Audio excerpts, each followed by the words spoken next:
across the country today. The long-awaited epic about an iceberg disaster is the most expensive film ever made with a $200 million budget.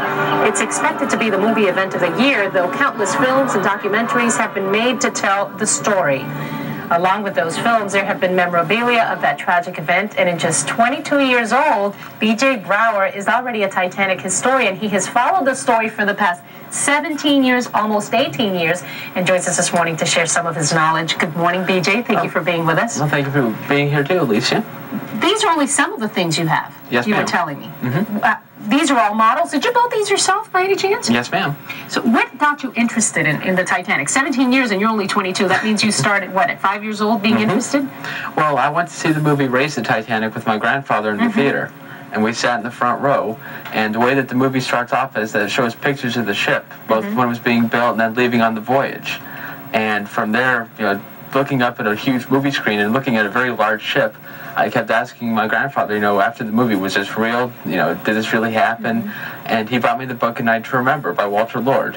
And he started to read it to me before I'd go to bed at night, and from there it just hooked me. If you've noticed, BJ is dressed in the first class. Is this the first class, the outfit that first class, this is what they would have worn on the ship? This was what a first-class gentleman would have worn on his way to dinner. Oh, my God. You were also telling me you have every single book Yes, ma'am. written about the Titanic. How many books would that be?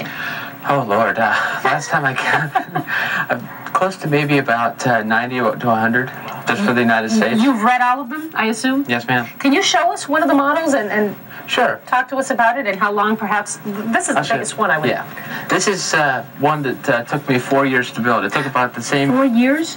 It's close to about 5,000 pieces.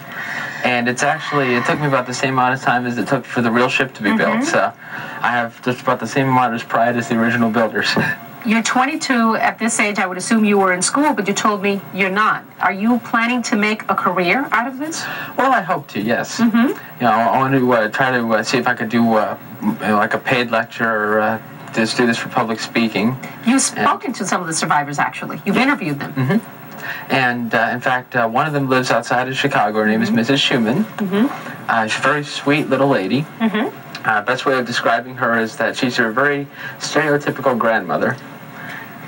You plan to put this in a book? Yes, ma'am. Looking for a publisher, perhaps? Oh, yes, very much so.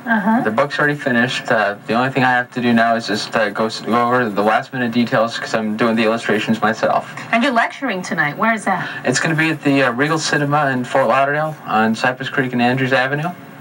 Excellent. Well, good luck in your endeavors. Thank you for being here this morning. It's definitely very interesting. Oh, well, thank you. All right. Good luck with all your endeavors. Well, he's going to be lecturing, as we said, and when we come back, thank you for being us, BJ. When we come back, weather and traffic. Sky 6.